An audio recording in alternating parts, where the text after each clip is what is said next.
ಎಲ್ಲ ಅಪ್ರಸಿದ್ಧ ಶಬ್ದಗಳು, ಮಹಾ ಅಪೂರ್ವವಾದಂಥ ಎಂಗ್ಲುಗಂತ ಪ್ರಯೋಗಗಳು. ನೀವು ರಾಮಾನುಜಾಚಾರ್ಯ ಭಾಷ್ಯ ನೋಡಿದರೆ ಅದ್ರಲ್ಲಿ ಬರೀ ಎಂಗ್ಲುಗಂತುಗಳ ಪ್ರಯೋಗಗಳಿಗೋಸ್ಕರ ಒಂದು ಪರಿಚ್ಛೇದ ಇದೆ.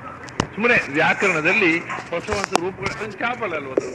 ಪ್ರಮೇಯವನ್ನು ಹೇಳುವಾಗ ಅದರ ಅವಶ್ಯಕತೆ ಇಲ್ಲ. ಹಾಗಾಗಿ ಆಚಾರ್ಯರು ಅಂಥ ವಿಚಿತ್ರವಾದಂಥ ಪಂಡಿತರಿಗೆ ಮಾತ್ರ ಗೋಚರವಾಗುವ ರೂಪ ನಿಷ್ಪತ್ತಿ ಮಾಡುವ ಶಬ್ದಗಳು ಇದನ್ನು ಬಳಸುವುದೇ ಇಲ್ಲ. ಎಲ್ಲ ಸಂಸ್ಕೃತ ವ್ಯುತ್ಪತ್ತಿ ಇರುವ ಸಾಮಾನ್ಯ ಮಕ್ಕಳಿಗೂ ಅರ್ಥವಾಗುವ ಸಂಸ್ಕೃತ. ಆದ್ರಿಂದ ಬಾಲಸಂಘಂ ಅಪಿಬೋಧ ಯದ್ಭೃಶಂ, ಚಿಕ್ಕ ಮಕ್ಕಳಿಗೂ, ಬಾಲಕರು ಅಂದ್ರೆ ಸಾಮಾನ್ಯ ವ್ಯುತ್ಪನ್ನರು ಅಂತ ಅರ್ಥ, ಇನ್ನು ಪ್ರಬುದ್ಧರಲ್ಲದ ಈಗಷ್ಟೇ ಸಂಸ್ಕೃತ ಅಧ್ಯಯನ ಮಾಡಿರ್ತಕ್ಕ ಸಾಮಾನ್ಯ ವ್ಯಕ್ತಿಗಳಿಗೂ. ಯಾಕೆಂದ್ರೆ ಬಾಲ ಅಂದ್ರೆ ವಯಸ್ಸಿನ ಪರಿಗಣನೆ ಅಲ್ಲ, ಬುದ್ಧಿಯ ಬಾಲಿಶ್, ಬುದ್ಧಿಯಲ್ಲೇ ಬಾಲಕರು 60 ವರ್ಷದವರು ಆಗ್ಬಹುದು. ಬಾಲಸಂಘ ಅಂದ್ರೆ ಬುದ್ಧಿಯಲ್ಲಿ ಇನ್ನು ಮಕ್ಕಳ ಮಟ್ಟದಿಂದ ಇರೋದವರು ಅಂತ ಹೊತ್ತು ವಯಸ್ಸಿನಲ್ಲ. ಯಾಕೆಂದ್ರೆ ಅದಕ್ಕೆ ಆಪೋಸಿಟ್ ವರ್ಡ್ ಪಂಡಿತರು ಅಂತ. ಪಂಡಿತರು ಆ ಪಾಂಡಿತ್ಯ ಗಳಿಸದವರು, ಅವು ವಯಸ್ಸು ಎಷ್ಟು ಇರ್ಬೋದು, ಅವರು ಬಾಲರೇ. ಈಗ ಎಷ್ಟನೇ ವಯಸ್ಸಿನಲ್ಲೇ ಇವಾಗ ಇಲ್ಲಿ ಉಡುಪಿಯಲ್ಲಿ 50 ವರ್ಷದ ಸನ್ಯಾಸ ಆದ್ರೂ ಬಾಲ ಸನ್ಯಾಸವೇ. ಬಾಲ ಸನ್ಯಾಸ ಅಂದ್ರೆ ಅವಿವಾಹಿತರಿಗೆ ಸನ್ಯಾಸ ಅಂತ ಅರ್ಥ ಹೊರತು ವಯಸ್ಸಿನ ಪರಿಗಣನೆ ಇಲ್ಲ. ಹಾಗೆಯೇ ಇಲ್ಲಿ ಬಾಲ ಅಂದ್ರೆ ಅವಿವಾಹಿತ ಅಂತ ಅರ್ಥ ಅಲ್ಲ, ಆ ಶಾಸ್ತ್ರ ಅಷ್ಟು ಪಂಡಿತ ಅಲ್ಲ ಅಂತ. ಶಾಸ್ತ್ರದಲ್ಲಿ ಪಾಂಡಿತ್ಯ ಇಲ್ಲದೇ ಇದ್ದವರಿಗೂ ಕೂಡ ಪ್ರಮೇಯ ಜ್ಞಾನ ಆಗೋದಕ್ಕೆ ಏನೂ ತೊಂದರೆ ಇಲ್ಲ, ಅಷ್ಟು ಸರಳ. ಆದರೆ ಅದರ ಅಂತರಾರ್ಥವನ್ನ ಬಹುಜ್ಞ ಏವ ಜಾನಂತಿ ವಿಶೇಷೇಣಾರ್ಥಮೇತಯೋ ಆಚಾರ್ಯರೇ ಹೇಳಿಕೊಂಡಿದ್ದಾರೆ. ಮಹಾವಿದ್ವಾಂಸರಿಗೆ ಮಾತ್ರವೇ ನಾನು ಹೇಳಿರ್ತಕ್ಕಂಥ ವಿಶೇಷಾರ್ಥ ಆಗುವುದು. ಸಾಮಾನ್ಯಾರ್ಥ ಎಲ್ರಿಗೂ ಆಗುವುದು, ವಿಶೇಷಾರ್ಥ ಎಲ್ಲರಿಗೂ ಆಗೋಲ್ಲ ಅಂತ. ದೇವತೆಗಳ ತನಕವೂ ಅದನ್ನು ಬಹುಜ್ಞರಲ್ಲಿ ವಿಶೇಷ ಅರ್ಥ ಅನುಸಂಧಾನ ಮಾಡತಕ್ಕಂಥದ್ದು ಬೇರೆ. ಆದ್ರಿಂದ ದುರ್ನಿರೂಪ ವಚನಂಚ ಪಂಡಿತೈಹಿ, ಪಂಡಿತರಿಗೂ ಕೂಡ ಅರ್ಥವಾಗದಷ್ಟು ಕ್ಲಿಷ್ಟ, ಆದರೆ ಮಕ್ಕಳಿಗೂ ಅರ್ಥವಾಗುವಷ್ಟು ಸುಲಭ. ಇದು ಆಚಾರ್ಯರ ಭಾಷ್ಯದ ಶೈಲಿ. ಇದೊಂದು ಅದ್ಭುತವಾದ ವರ್ಣನೆ. ಅಪ್ರಮೇಯ ಹೃದಯಂ ಪ್ರಸಾರವತ್ ಸೌಮ್ಯಕಾಂತಿಚ ವಿಪಕ್ಷ ಭೀಷಣಂ. ಅಪ್ರಮೇಯ ಹೃದಯ ಅಂತ ಈ ತಮಾಷೆ ಏನು ಅಂದ್ರೆ, ಭಾಷ್ಯ ಸೂತ್ರದ ಹೃದಯ ಏನು ಅಂತ ತಿಳಿಸ್ಲಿಕ್ಕೋಸ್ಕರ ಭಾಷ್ಯ ಬರೆದದ್ದು. ಭಾಷ್ಯದ ಹೃದಯ ಏನು ಅಂತ ತಿಳಿಯೋದು ಬಹಳ ಕಷ್ಟ ಅಂತ ಬಿಟ್ಟು. ಭಾಷ್ಯ ಅದು ಸಾಮಾನ್ಯರಿಗೆ ಅದರ ಅಂತರಂಗವನ್ನು ತೆರೆದು ತೋರುವ ಭಾಷ್ಯ ಅಲ್ಲ, ಬಹಳ ನಿಗೂಢವಾದ ಭಾಷ್ಯ. ಆದರೆ ಪ್ರಸಾದವತ್ತು ತಿಳಿಯಾದ ಭಾಷೆ. ಏನೋ ಅದು ನಿಗೂಢವಾಗಿದೆ ಅಂದರೆ ಅದೇನೋ ದೊಡ್ಡ ಬಹಳ ಪ್ರಸನ್ನ, ಆದರೆ ಬಹಳ ನಿಗೂಢ. ಸೌಮ್ಯ ಕಾಂತಿಚ ವಿಪಕ್ಷ ಭೀಷಣಂ, ಬಹಳ ಸೌಮ್ಯವಾದ ಭಾಷ್ಯ. ಆದರೆ ಅದನ್ನ ವಿರೋಧ ಮಾಡತಕ್ಕಂಥ ವಿಮತೀಯರಿಗೆ ಭಯಾನಕವಾದ ಭಾಷ್ಯ. ಅದು ಯಾಕೆಂದ್ರೆ ಅದನ್ನು ಒಂದೊಂದು ಮಾತನ್ನು ಖಂಡಿಸ್ಲಿಕ್ಕಾಗದಂಥ ವಚನಗಳು, ಖಂಡಿಸ್ಲಿಕ್ಕಾಗದ ಯುಕ್ತಿಗಳು, ಅದನ್ನ ವಿಪಕ್ಷೀಯರಿಗೆ, ವಿರುದ್ಧ ಪಕ್ಷೀಯರಿಗೆ ಅದು ಒಂಥರದ ನುಂಗಲಾಗದ ತುತ್ತು, ಭಯಾನಕ. ಆದರೆ ಅತ್ಯಂತ ಸೌಮ್ಯ, ಭಗವಂತನ ಮಹಿಮೆಯನ್ನು ಹೇಳ್ತಕ್ಕಂಥ ಸೌಮ್ಯವಾದ ಭಾಷೆಯಲ್ಲಿ. ಎಲ್ಲಿ ಕೂಡ ಖಂಡನೆ ಕೂಡ ಉಗ್ರ ಶಬ್ದದಿಂದ ಮಾಡಲಿಲ್ಲ ಆಚಾರ್ಯ. ನೀವು ಅದಕ್ಕಿಂತ ಹಿಂದಿನ ಭಾಷ್ಯಗಳನ್ನು ನೋಡಿದರೆ ವಿಪಕ್ಷೀಯರನ್ನು ಉಗ್ರ ಶಬ್ದದಿಂದ ಖಂಡನೆ ಮಾಡಬಾರದು ಅಂತ ಹೇಳುವಂಥವರಿದ್ದಾರೆ ಬಹಳ ಜನ. ಅವರು ಹಿಂದಿನ ಭಾಷ್ಯಗಳನ್ನು ನೋಡಬೇಕು, ಶಂಕರ ಭಾಷ್ಯ ನೋಡಬೇಕು. ಅವರು ವಿಪಕ್ಷೀಯರನ್ನ ಬಹಳ ಅಸಹ್ಯವಾಗಿ ಬೈತಾರೆ. ಈ ವಾದದಲ್ಲಿ ಈ ರೀತಿಯ ಉಗ್ರ ಶಬ್ದ ಬಳಸುವುದು ಅದು ಬಹಳ ಹಿಂದಿನಿಂದ ಬಂದದ್ದು. ಆಚಾರ್ಯರು ಬ್ರಹ್ಮಸೂತ್ರ ಭಾಷ್ಯದಲ್ಲಿ ಆ ರೀತಿ ಉಗ್ರವಾದ ಖಂಡನೆ ಕೂಡ ಮಾಡಿದ್ರು. ಅದಕ್ಕೆ ಸೌಮ್ಯ ಅಂತ. ಎಷ್ಟು ಸೌಮ್ಯ ಅಂದರೆ ನಚಾ ಪ್ರಮಾಣಕಂ ಕಲ್ಪ್ಯಂ ನಾನ್ಯಥಾ ತದನುಭವತೆ. ಇಷ್ಟೇ, ಯಾರು ಏನು ಹೇಳಿದ್ದಾರೆ, ಯಾಕೆ ತಪ್ಪು, ಅವರು ಏನು ತಪ್ಪು ಹೇಳಿದ್ದಾರೆ ಇದನ್ನು ಕೂಡ ಸ್ಪಷ್ಟವಾಗಿ ಹೇಳಿದೆ. ನಚ ಅಪ್ರಮಾಣಕಂ ಕಲ್ಪ್ಯಂ, ಅಪ್ರಾಮಾಣಿಕ ಬೇರೆ ಅರ್ಥ ಮಾಡಬೇಡಿ ಈ ಸೂತ್ರಕ್ಕೆ ನಾನು ಹೇಳಿದ ಅರ್ಥಕ್ಕಿಂತ. ಯಾಕೆಂದ್ರೆ ಅದು ಕಲ್ಪಿತವಾದ ಅಪ್ರಾಮಾಣಿಕವಾದ ಅರ್ಥ ಆಗುತ್ತೆ, ಸೂತ್ರಾರೂಢವಾದ ಅರ್ಥ ಆಗುವುದಿಲ್ಲ. ಇಷ್ಟೇ, ಇಷ್ಟು ಮೈಡಾಖಂಡ. ಆಮೇಲೆ ನಾನ್ಯಥ ಬೇರೆ ರೀತಿಯ ಅರ್ಥಾಂತರ ಎಲ್ಲ ಮಾಡ್ತಾರೆ, ಹಾಗೆ ಮಾಡಬೇಡಿ. ಯಾಕೆ ತದ ಅನುಪಪತ್ತೆ, ಅದು ಕೂಡೋದಿಲ್ಲ ಇಲ್ಲಿ. ಯಾಕೆ ಕೂಡೋದಿಲ್ಲ ಅಂತ ಕೂಡ ನಾವು ಮನನ ಮಾಡಬೇಕು. ಇಷ್ಟು ಸೌಮ್ಯವಾದ ಭಾಷೆಯಲ್ಲಿ ಏಕವಿಂಶತಿಗೂ ಭಾಷೆ ದೂಷಕ, ಆದರೆ ಬಹಳ ಸೌಮ್ಯವಾದ ಭಾಷೆಯಲ್ಲಿ. ನಾನ್ಯಥಾ ಅನ್ನೋದಕ್ಕೆ 21 ಅನ್ಯಥಾ ಪಕ್ಷಗಳಿವೆ. ಅದು ಎಲ್ಲವೂ ಅಲ್ಲ ಅಂತ ಆ 21 ಭಾಷೆ ಓದ್ಕೊಂಡು ನಾವು ಅದಕ್ಕೆ ಹೇಳಿದ್ದು ಪಂಡಿತರಿಗೂ ಅರ್ಥ. ಯಾಕಂದ್ರೆ 21 ಭಾಷೆಯನ್ನು ಜೀರ್ಣಿಸಿಕೊಂಡವರಿಗೆ ಈ 22ನೇ ಭಾಷೆ ಅರ್ಥ ಆಗುವುದು. 21 ಭಾಷೆಯಲ್ಲಿ ಬರತಕ್ಕಂಥ ಸಮಸ್ತ ವಿಷಯ ತಿಳ್ಕೊಂಡು ಅದಕ್ಕೆ ಆಚಾರ್ಯ ಏನು ಉತ್ತರ ಕೊಟ್ಟಿದ್ದಾರೆ ಅಂತ ಅನುಸಂಧಾನ ಮಾಡಬೇಕಾಗಿದ್ದರೆ ಮಹಾ ಪಂಡಿತರಿಗೂ ಕ್ಲಿಷ್ಟವಾದಂತಹ ಕೆಲಸ. ಅಸ್ತದೂಷಣಂ ಅವಂಧ್ಯ ಭಾಷಣಂ, ದೋಷವೇ ಇಲ್ಲ, ಯಾವುದೇ ವ್ಯರ್ಥವಾದ ಮಾತುಗಳಿಲ್ಲ. ಒಂದು ಚಕಾರ ಹಾಕಿದರೆ ಆ ಚಕಾರಕ್ಕೂ ಒಂದು ಅರ್ಥ ಇದೆ. ವ್ಯರ್ಥವಾಗಿ ಒಂದು ಚ ಅಪಿ ಕೂಡ ಹಾಕುವವರಲ್ಲ. ಲಕ್ಷಿತಂ ಸಕಲ ಲಕ್ಷಣೈ, ಸೂತ್ರದ ಲಕ್ಷಣ, ಸೂತ್ರ ಭಾಷ್ಯಕ್ಕೆ ಏನು ಲಕ್ಷಣ ಇದೆ ಅದನ್ನೆಲ್ಲ ಸೂತ್ರಾರ್ಥೋ ವರ್ಣಿತೆ ಯತ್ರ ಬದೈ ಸೂತ್ರಾನುಕಾರಿಭಿ ಸ್ವಪದಾನಿಚ ವರ್ಣ್ಯಂತೆ. ಸೂತ್ರದ ಅರ್ಥ ಹೇಳಬೇಕು, ಸೂತ್ರದ ಅರ್ಥ ಹೇಳಿ ಆ ಸೂತ್ರಕ್ಕೆ ಅರ್ಥ ಹೇಳಿದ ತನ್ನ ಪದಕ್ಕೆ ಅದು ಮತ್ತೆ ತಾನು ವಿವರಣೆ ಕೊಡಬೇಕು, ಅದಕ್ಕೆ ಪ್ರಮಾಣಗಳನ್ನು ಕೊಡಬೇಕು. ಇದು ಭಾಷ್ಯದ ಲಕ್ಷಣ. ಪೂರ್ಣ ಪ್ರಮಾಣದಲ್ಲಿ ಭಾಷ್ಯ ಲಕ್ಷಣ ಕಾಣುವ ಪದೈಹಿ ಸೂತ್ರಾನುಕಾರಿಭಿ. ಸೂತ್ರದ ಹಾಗೆ ಚಿಕ್ಕ ಭಾಷ್ಯ ಬರೀಬೇಕು ಅಂತ ಯಾರು ಬರೋದು. ಎಲ್ಲಾ ಭಾಷ್ಯಕಾರರು ಕೂಡ ಒಂದು ಸೂತ್ರಕ್ಕೆ 30 ಪುಟ ಬರೆದವರು ಹೊರತು 3 ವಾಕ್ಯದಲ್ಲಿ ಮುಗಿಸಿದವರಿಲ್ಲ. ಸೂತ್ರದಂತೆಯೇ ಪುಟ್ಟ ಭಾಷ್ಯ ಇರಬೇಕು, ಅದರಲ್ಲಿ ತಾನು ಅರ್ಥ ಬರೀಬೇಕು ಸೂತ್ರಕ್ಕೆ, ತಾನು ಹೇಳಿದ ಅರ್ಥಕ್ಕೆ ವಿವರಣೆಯನ್ನು ತನ್ನದೇ ವಾಕ್ಯಗಳಿಂದ ಮತ್ತು ಪ್ರಮಾಣ ವಚನವನ್ನು ಕೊಡಬೇಕು. ಇದನ್ನ ಪೂರ್ಣ ಪ್ರಮಾಣದಲ್ಲಿ ಸಮನ್ವಯ ಮಾಡಿ ಭಾಷ್ಯ ಬರೆದವರು ಆಚಾರ್ಯರು. ಮಾನನೀಯಮಪಿ ನಾಕಿ ನಾಯಕೈಹಿ. ಆದ್ದರಿಂದ ದೇವತೆಗಳು ಕೂಡ ಆದರದಿಂದ ಅಧ್ಯಯನ ಮಾಡಿ ಗೌರವಿಸಬೇಕಾದಂತಹ ಗ್ರಂಥ. ಹೇಗೆ ಎಂದರೆ ರೂಪಮನ್ಯದಿವ ಧನ್ಯಮಾತ್ಮನಃ ಅಂತ. ಈ ಹಿಂದೆ ಹೇಳಿರತಕ್ಕಂಥ ಎಲ್ಲಾ ಲಕ್ಷಣಗಳು, ಸೌಮ್ಯ ಪ್ರಮೇಯ ಹೃದಯ, ಸೌಮ್ಯ ಸ್ವಭಾವ, ಮಕ್ಕಳಿಗೂ ಬೋಧೆ ಆಗುವಂತೆ ಹೇಳುವವರು, ಇದೆಲ್ಲ ಆಚಾರ್ಯರಿಗೂ ಅನ್ವಯ. ಆದ್ರಿಂದ ಆಚಾರ್ಯರದ್ದೇ ಒಂದು ಇನ್ನೊಂದು ಪ್ರತೀಕವೋ ಇನ್ನೊಂದು ರೂಪವೋ ಎನ್ನುವಂಥ ಆಚಾರ್ಯರನ್ನ ನಾವು ಅದೃಶ್ಯರಾಗಿ ನೋಡೋದಕ್ಕೆ ಅಸಾಧ್ಯವಾಗಿದ್ರೂ ನಾವು ಭಾಷ್ಯವನ್ನ ಕೇಳಿದರೆ ಆಚಾರ್ಯರನ್ನು ನೋಡಿದ ಹಾಗೆ, ಭಾಷ್ಯವನ್ನ ಕೇಳಿ ಅರ್ಥ ಮಾಡಿಕೊಂಡ್ರೆ ಆಚಾರ್ಯರನ್ನು ನೋಡಿದ ಭಾಗ್ಯ ನಮ್ಮ ಪಾಲನದ್ದಾಗತ್ತೆ. ಅದು ಏಕವಿಂಶತಿ ಕುಭಾಷ್ಯ ದೂಷಕಂ. ಅಲ್ಲಿಯ ತನಕ ಬಂದಿರತಕ್ಕಂಥ 21 ಭಾಷ್ಯಗಳನ್ನು ಕೂಡ ಅದಕ್ಕೋಸ್ಕರವೇ ನಾರಾಯಣ ಪಂಡಿತರು ಕುಭಾಷ್ಯ ಅಂತ ಹೇಳ್ತಾರೆ. ಕೆಲವರಿಗೆ ಸಂಶಯ ಬರಬಹುದು, ರಾಮಾನುಜಾಚಾರ್ಯರು ವಿಷ್ಣು ಪಾರಮ್ಯವನ್ನು ಹೇಳಿದ ಭಾಷ್ಯವನ್ನು ಕುಭಾಷ್ಯ ಅಂತ ಹೇಳಿದಲ್ಲ ಅಂತ. ಅದಕ್ಕೆ ನಾನು ಆಗ ಹೇಳಿದೆ, ವಿಷ್ಣು ಸರ್ವೋತ್ತಮ, ಆದ್ರೆ ಅವನಿಗೂ ನಶ್ವರವಾದ ದೇಹ ಇದೆ. ಆಮೇಲೆ ವೇದವ್ಯಾಸ, ಪರಶುರಾಮ ಇವರೆಲ್ಲ ವಿಷ್ಣುವಿನ ಸಾಕ್ಷಾತ್ ಅವತಾರಗಳಲ್ಲ. ವೇದವ್ಯಾಸರಿಗೆ ತಮೋಗುಣದ ಆವೇಶ ಇದೆ, ಇಂಥದ್ದೆಲ್ಲ ಹೇಳ್ತಾರೆ ಅವರು. ವೇದವ್ಯಾಸರು ತಾಮಸ ಪುರಾಣ ಬರೆದದ್ದು ಯಾವಾಗ ಅಂದ್ರೆ ತಮೋಗುಣದ ಆವೇಶ ಬಂದಾಗ ತಾಮಸ ಪುರಾಣ ಬರೆದ್ರು. ನಮಗೆ ಓದುವವರಿಗೆ ತಮೋಗುಣದ ಆವೇಶ ಅಲ್ಲ, ಅವರಿಗೆ ಬಂದುಬಿಡುತ್ತೆ. ವೇದವ್ಯಾಸರು ತಮೋಗುಣದ ಆವೇಶದಿಂದ ತಾಮಸ ಪುರಾಣ ಬರೆದ್ರು, ರಜೋಗುಣದ ಆವೇಶದಿಂದ ರಾಜಸ ಪುರಾಣಗಳು ಬರೆದ್ರು, ಹೀಗೆಲ್ಲ ಹೇಳ್ತಾರೆ. ಆದ್ರಿಂದ ಅದನ್ನು ಕುಭಾಷ್ಯ ಅಂತ ಹೇಳ್ಬಿಟ್ರು ನಾರಾಯಣಾಚಾರ್ಯರು.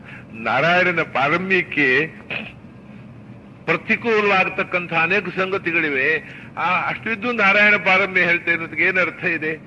ಆದ್ರಿಂದ ವಿಷ್ಣು ಸರ್ವೋತ್ತಮತ್ವವಾದಿಗಳಲ್ಲಿಯೂ ಕೂಡ ತಪ್ಪು ಗ್ರಹಣ ಆಗತಕ್ಕಂಥ ಸಾಧ್ಯತೆ ಇರುವುದನ್ನ ತೋರಿಸುವುದಕ್ಕೋಸ್ಕರ ಎಲ್ಲವೂ ಕುಭಾಷ್ಯ ಅಂತ ಹೇಳಿಬಿಟ್ರು.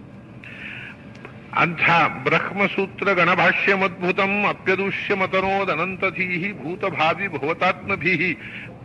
ಭವದಾತ್ಮಭಿ ಕ್ವಚಿತ್. ಯಾರೂ ಖಂಡಿಸಲಿಕ್ಕೆ ಆಗದಂಥ ಭೂತಭಾವಿ ಭವದಾತ್ಮಭೀಹಿ ಕ್ವಚಿತ್, ಹಿಂದೆ ಇದ್ದವರು, ಈಗ ಇರುವವರು, ಮುಂದೆ ಬರುವವರು, ಯಾವ ವಿದ್ವಾಂಸನೂ ಖಂಡಿಸಲಿಕ್ಕಾಗದಂಥ ತನ್ನಂತೆ ಅವರು ಅಖಂಡ್ಯರು, ಅವರ ಭಾಷ್ಯವೂ ಅಖಂಡಿತ. ಅಂಥ ಭಾಷ್ಯವನ್ನ ರಚನೆ ಮಾಡಿದರು. ಹೌದು, ರಚನೆ ಮಾಡಿದ್ದು ಅಂದ್ರೆ ನಮ್ಮಲ್ಲಿ ಏನು ಅಂದ್ರೆ ಇದನ್ನು ಯಾರು ಬರೆದದ್ದು ಅಂತ ಕೇಳೋದು. ಬರೆದದ್ದು ಅಂದ್ರೆ ಆಥರು ಅಂತ. ಆದರೆ ಸಂಸ್ಕೃತದಲ್ಲಿ ಲೇಖಕ ಬೇರೆ, ಗ್ರಂಥಕಾರ ಬೇರೆ. ಈಗ ಕನ್ನಡದಲ್ಲಿ ಯಾರು ಪುಸ್ತಕ ಪ್ರಿಂಟ್ ಆದ್ರೆ ಇದರ ಲೇಖಕರು ಯಾರು ಅಂದ್ರು. ಲೇಖಕರು ಅಂದ್ರೆ ಕಾಪಿಯಿಸ್ಟ್ ಅಂತ ಅರ್ಥ ಸಂಸ್ಥೆಯಲ್ಲಿ. ಪ್ರತಿ ತೆಗೆಯುವರು ಲೇಖಕರೇ ಪ್ರತಿ ತೆಗೆಯಬೇಕಾಗಿಲ್ಲ, ಯಾರು ಪ್ರತಿ ತೆಗೆಯಬಹುದು. ನಿಮ್ಮ ಪುಸ್ತಕವನ್ನು ನಾನು ಮನೆಯಲ್ಲಿ ಪ್ರತಿ ತೆಗೆದುಕೊಟ್ರೆ ನಾನು ನಿಮ್ಮ ಪುಸ್ತಕದ ಲೇಖಕ. ಹಾಗಾಗಿ ಈ ಸೂಕ್ಷ್ಮ ಅರ್ಥ ಗೊತ್ತಿಲ್ಲದೆ ನಾವು ಕನ್ನಡದಲ್ಲಿ ಲೇಖಕ ಅನ್ನೋ ಶಬ್ದವನ್ನು ಬಳಸ್ತೇವೆ. ಲೇಖಕ ಅಂದ್ರೆ ಲಿಪಿಕಾರ. ಲಿಪಿಕಾರ ಆಚಾರ್ಯರು ತಾನೇ ಕೂತು ಬರೆದದ್ದಿಲ್ಲ. ಆಚಾರ್ಯರು ಏನು ಎಷ್ಟು ಗ್ರಂಥ ಬರೆದಿದ್ದಾರೆ ಅಂದ್ರೆ ಒಂದು ಗ್ರಂಥವೂ ಬರೆಯಲಿಲ್ಲ. ಆಚಾರ್ಯ ಎಷ್ಟು ಗ್ರಂಥ 37 ಅಲ್ಲ, ಒಂದು ಗ್ರಂಥವೂ ಬರೆಯಲಿಲ್ಲ. ಆದ್ರೆ ಅವರು ಪ್ರವಚನ ಮಾಡಿ ಗ್ರಂಥ ರೂಪವಾಗಿ ಕೊಟ್ಟದ್ದು ಎಷ್ಟು? 106. ಆದರೆ ಅವರು ಬರೆದದ್ದು ಒಂದು ಗ್ರಂಥವನ್ನು ಬರೆಯಲಿಲ್ಲ. ಮತ್ತೆ ಅವರು ಹೇಳುವುದು ಶಿಷ್ಯರು ಬರ್ಕೊಳ್ಳೋದು. ಈ ಮೊದಲು ಭಾಷ್ಯವನ್ನ ಆಚಾರ್ಯ ಹೇಳ್ತಾ ಹೋದ್ರು, ಯಾರು ಬರ್ಕೊಂಡ್ರು? ಭಾಷ್ಯವನ್ನ ಮೊದಲು ಬರೆದ ಭಾಗ್ಯವಂತರು ಯಾರು? ಅದಕ್ಕೆ ಹೇಳ್ತಾರೆ, ಗಾಂಗಮಂಗಲ ತರಂಗಭಂಗದ ಪ್ರಾಂತ ಸುಶ್ರೀ ಹರಿವೇಶ್ಮ ಕೃತ್ಸಮಃ ಯದ್ಗತೈಗತಮ ವರ್ಣ ಲೇಖಕ ಸತ್ಯತೀರ್ಥ ಇಹ ಭಾಷ್ಯ ಮಾಲಿಕತ್. ಸತ್ಯತೀರ್ಥರು ಅದರ ಮೊದಲ ಲೇಖಕರು ಅಂತ. ಆಲಿಖತ್ ಅಂತ, ಆದೌ ಲಿಖತೀತಿ ಆಲಿಖತಿ ಅಂತ. ಅದು ಆದೌ ಲೇಖನಂ ಆಲೇಖನಂ. ಆ ಲಿಖತ್ ಅಂದ್ರೆ ಆದೌ ಅಲಿಖತ್ ಅಂತ ಅರ್ಥ. ಮೊದಲು ಬರೆದವರು ಯಾರು ಅಂದ್ರೆ ಆಚಾರ್ಯರ ಜೊತೆಗೆ ಬದ್ರಿ ವ್ಯಾಸಾಶ್ರಮಕ್ಕೂ ಹೋಗ್ತಾರೆ ಅಂತ ಬೆನ್ನು ಹತ್ತಿ ಮರಳಿ ಬಂದ್ರಲ್ಲ, ಆ ಬೆನ್ನು ಹತ್ತಿದ ಒಂದು ಭಾಗ್ಯ ಅವರಿಗೆ ಸಿಕ್ಕಿದ್ದೇನು ಅಂದ್ರೆ ಅವರಿಂದ ಆಚಾರ್ಯ ಬರೆಸಿದ್ರು. ಆಚಾರ್ಯರ ಬೆನ್ನು ಹತ್ತಿದ್ದಕ್ಕೋಸ್ಕರ ಆಚಾರ್ಯ ಏನ್ ಮಾಡಿದ್ರು, ಬರಿಯಪ್ಪ ಅಂತ ಡಿಕ್ಟೇಟ್ ಮಾಡೋದು. ಸತ್ಯತೀರ್ಥರು ಬ್ರಹ್ಮಸೂತ್ರ ಭಾಷ್ಯದ ಮೊದಲ ಪ್ರತಿಕಾರರು. ಏನ್ ಪುಣ್ಯ ಹೇಳ್ತಾರೆ, ಗಂಗಾ ನದಿಯ ತೀರದಲ್ಲಿ, ಗಂಗಾ ನದಿಯ ದಡದಲ್ಲಿ ಒಂದು ವಿಷ್ಣು ಮಂದಿರವನ್ನು ನಿರ್ಮಿಸಿದರೆ ಎಷ್ಟು ಪುಣ್ಯವೋ ಅಷ್ಟು ಪುಣ್ಯ ಬ್ರಹ್ಮಸೂತ್ರ ಭಾಷ್ಯದ ಒಂದೊಂದು ಅಕ್ಷರವನ್ನು ಬರೆದರೆ ಅಂಥ ಪುಣ್ಯದ ಅವಕಾಶ ಸತ್ಯತೀರ್ಥರಿಗೆ ಆಚಾರ್ಯರು ಒದಗಿಸಿಕೊಟ್ರು. ಪ್ರತಿ ತೆಗೆದವನಿಗೆ ಅಷ್ಟು ಪುಣ್ಯ ಬರಬೇಕಾಗಿದ್ದರೆ ಆ ಭಾಷ್ಯ ರಚನೆ ಮಾಡಿದವರ ಪುಣ್ಯ ಎಷ್ಟಿರಬೇಕು? ಮಹಾಪುಣ್ಯಕರ. ಪ್ರತಿ ತೆಗೆದವನಿಗೆ ಅಷ್ಟು ಪುಣ್ಯ ಆದರೆ ಅದನ್ನು ಅಧ್ಯಯನ ಮಾಡಿ ಅರ್ಥ ಮಾಡಿಕೊಂಡವನಿಗೆ ಪುಣ್ಯ ಎಷ್ಟಿರಬೇಕು? ಯಾಕಂದ್ರೆ ಪ್ರತಿ ತೆಗೆಯುವವನಿಗೆ ಅರ್ಥ ಆಗಬೇಕಾದ ನಿಯತಿ ಇಲ್ಲ. ಸತ್ಯತೀರ್ಥರಿಗೆ ಆಗಿತ್ತು, ಅದು ಬೇರೆ. ಅಕ್ಷರ ಬರೆಯುವುದೇ ಅಷ್ಟು ಮಹಾಪುಣ್ಯ ಬಲ ಅಂತ ಹೇಳಿದವರು. ಅರ್ಥಾನುಸಂಧಾನ ಅನಂತರ. ಇದರ ಇನ್ನೊಂದು ವಿಶೇಷ ಏನು ಅಂತಂದ್ರೆ, ಒಂದೊಂದು ಅಕ್ಷರವನ್ನು ಅವರು ಯಾಕೆ ಹೇಳಿದ್ರು ಅಂದ್ರೆ, ಆಚಾರ್ಯರ ವಾಕ್ಯಕ್ಕೆ ಶಬ್ದಕ್ಕೆ ಮಾತಲ್ಲ, ಒಂದೊಂದು ಅರ್ಥಕ್ಕೂ ಒಂದೊಂದು ಅಕ್ಷರಕ್ಕೂ ಭಗವತ್ಪರವಾದ ಅರ್ಥ ಇದೆ ಅನ್ನೋದನ್ನು ತೋರಿಸುವುದಕ್ಕೋಸ್ಕರ ಹೇಳಿದರು. ಹೀಗೆ ಭಾಷ್ಯ ರಚನೆಯಾಯಿತು. ಬದರಿಯಿಂದ ಹೊರಡುತ್ತಾ ಭಾಷ್ಯ ರಚನೆ ಮಾಡಿ ಹೊರಟರು. ತತ್ರ ದೇವಂ ಅಭಿವಂದ್ಯ ಯಾತವಾನ್. ಅಲ್ಲಿ ನಾರಾಯಣನಿಗೆ ಬದರಿಯಲ್ಲಿ ನಮಸ್ಕಾರ ಮಾಡಿ ಅಲ್ಲಿಂದ ಹೊರಟರಂತೆ. ಯಾಕೆ? ಸ್ವಾಮಿನೋ ವಚನ ಗೌರವಾತ್. ತನ್ನ ಸ್ವಾಮಿಯಾಗಿರತಕ್ಕಂಥ ನಾರಾಯಣ ಮತ್ತು ವೇದವ್ಯಾಸ ಎರಡು ರೂಪಗಳಿಂದ ನೀನು ಮರಳಿ ಹೋಗಬೇಕು, ಜನರಿಗೆ ಈ ತತ್ವವಾದವನ್ನು ಮುಟ್ಟಿಸಬೇಕು ಅಂತ ಆಜ್ಞೆ ಆಗಿದ್ದನ್ನು ನೆನಪಿಸಿಕೊಂಡು ಬೇಗ ಹೊರಟು ಬಂದರಂತೆ. ಸಾನುಗೋ ವಿವಿಧ ಭೂ ಅತಿಥ್ಯ ಗೋದಾವರಿ ತಟಮಲಾದ ಅಗಾಧ ಅಲೇಷಧೀಹಿ. ಅಲ್ಲಿಂದ ಬರ್ತಾ ಸುಮಾರು ಆಚಾರ್ಯರು ಮೊದಲನೇ ದಕ್ಷಿಣ ಭಾರತ ಯಾತ್ರೆ ಮಾಡುವಾಗ ಈ ಸುಮಾರು 20 ವರ್ಷದ ಒಳಗೆ, 18-20 ವರ್ಷ ಇರಬೇಕು. ಅದರ ನಂತರ ಬದರಿ ಯಾತ್ರೆ ಮಾಡಿದ್ದು 20ರಿಂದ 30 ವರ್ಷ ಅಂತ ಕಾಣ. ಯಾಕೆಂದ್ರೆ ಬಹಳ ವರ್ಷಾನುಗಟ್ಲೆ ಅವರು ಇದ್ದಿಲ್ಲ, 30 ವರ್ಷದ ಒಳಗಿರಬೇಕು. ಮೊದಲನೇ ಬದರಿ ಯಾತ್ರೆ 25ರಿಂದ 30 ಇಟ್ಟುಕೊಳ್ಳೋಣ. ಸುಮಾರಾಗಿ 25ರಿಂದ 30 ಘಟ್ಟದಲ್ಲಿ ಬದರಿ ಯಾತ್ರೆ ಮಾಡಿ ಮರಳಿ ಬರ್ತಾ ಇದ್ದಾರೆ. ಬರುವಾಗ ಅಲ್ಲಿಂದ ಮರಳಿ ಬರ್ತಾ ಎಷ್ಟೋ ಪ್ರದೇಶಗಳಲ್ಲಿ ಬಂದಿದ್ದಾರೆ. ಅಲ್ಲೆಲ್ಲ ನಡೆದಂತಹ ವಿಶೇಷ ಘಟನೆಗಳನ್ನು ಮುಂದೆ 10ನೇ ಸರ್ಗೆಯಲ್ಲಿ ಕೆಲವು ವಿಶೇಷ ಘಟನೆಗಳನ್ನು ಹೇಳ್ತಾರೆ. ಈಗ ಬಹಳ ಮುಖ್ಯವಾದ್ದು ಅವರು ಹೇಳಬೇಕಾದಕ್ಕೋಸ್ಕರ ಗೋದಾವರಿ ನದಿ ತೀರಕ್ಕೆ ಆಚಾರ್ಯರು ಬಂದಿದ್ದಾರೆ. ಗೋದಾವರಿ ನದಿ ತೀರಕ್ಕೆ ಬಂದಾಗ ಏನಾಯ್ತು ಅಂದ್ರೆ, ಅಲ್ಲಿ ಆಚಾರ್ಯರ ಬಳಿ ನೀನು ವಿದ್ವಾಂಸ, ಖರೇ ವಿದ್ವಾಂಸ ಅಂತ ಆಚಾರ್ಯರಿಂದ ಪ್ರಶಸ್ತಿ ಪಡೆಯುವುದನ್ನ ಬಯಸಿ ಆಚಾರ್ಯರು ವಿದ್ವಾಂಸ ಅಂತ ಒಪ್ಪಿಕೊಂಡ ಅಂದ. ಆ ವಿದ್ವತ್ ಸಭೆಯಲ್ಲಿ ಭಾಗವಹಿಸಲಿಕ್ಕೆ ಎಲ್ಲ ವಿದ್ವಾಂಸರು ಬಂದಿದ್ರಂತೆ ಗೋದಾವರಿ ತೀರದಲ್ಲಿ. ಪ್ರಾಜ್ಞವಿತ್ತಂ ಆಪ್ತು ಅಂತ ಹೇಳ್ತಾರೆ. ಅಂದ್ರೆ ಪ್ರಾಯ ವಿದ್ವಾಂಸರಿಗೆ ಸಂಭಾವನೆ ಕೊಡುವ ಸಂಪ್ರದಾಯ ಆಗ್ಲೂ ಇತ್ತೇನೋ. ನಮಗೆ ಸಂಭಾವನೆ ಸಿಗಬೇಕು, ನಮಗೆ ಸಂಭಾವನೆ ಸಿಗಬೇಕು. ಒಂದು ಪಂಡಿತರಿಗೆ ದೊಡ್ಡ ಸಂಗತಿ ಅಂದ್ರೆ ಸಂಭಾವನೆ. ನಮಗೆ ಸಂಭಾವನೆ ಸಿಗಬೇಕು, ನಮಗೆ ಸಂಭಾವನೆ ಸಿಗಬೇಕು ಅಂತ ಎಲ್ಲ ಪಂಡಿತರು ಬಂದು ಸೇರಿಕೊಂಡಿದ್ರಂತೆ. ಆಗ ಎಂಥ ಪಂಡಿತರು ಅಂದ್ರೆ ದ್ವಿನವ ಶಾಖಿನಃ ಅಂತ ಹೇಳ್ತಾರೆ. 18 ವೇದ ಶಾಖೆಗಳಲ್ಲಿ ಪರಿಣಿತರಾಗಿರತಕ್ಕಂಥ ವಿದ್ವಾಂಸರು ಸೇರಿದರು ಅಂತ. ನಮ್ಮ ಕಷ್ಟ ಏನು ಅಂದ್ರೆ ಅವರು 18 ಶಾಖೆಗಳಲ್ಲಿ ಪರಿಣಿತರಾಗಿದ್ರು. 18 ಶಾಖೆಗಳು ಯಾವುದು ಅಂತ ನಮಗೆ ಗೊತ್ತಿಲ್ಲ. ಇವತ್ತಿಗೂ ಗೊತ್ತಿಲ್ಲ 18 ಶಾಖೆಗಳು. ಯಾಕೆಂದ್ರೆ ವೇದ ಶಾಖೆಗಳು ಒಟ್ಟಿಗೆ 1137 ಶಾಖೆಗಳಿವೆ. ಅದರಲ್ಲಿ 18 ಶಾಖೆಗಳು ಯಾವುದು ಆ ಕಾಲದಲ್ಲಿ ಬಳಕೆ ಇದ್ದದ್ದು ಅಂತ. 1137 ಉಳಿದದ್ದೆಲ್ಲ ಹೋಗಿತ್ತು. ಮತ್ತೆ ಬರೇ 1019 ಶಾಖೆಗಳು ಹೋಗಿದ್ದವು. 1019 ಹೋಗಿ 1137ರಲ್ಲಿ 18 ಶಾಖೆ ಮಾತ್ರ ಉಳಿದಿರಬೇಕು.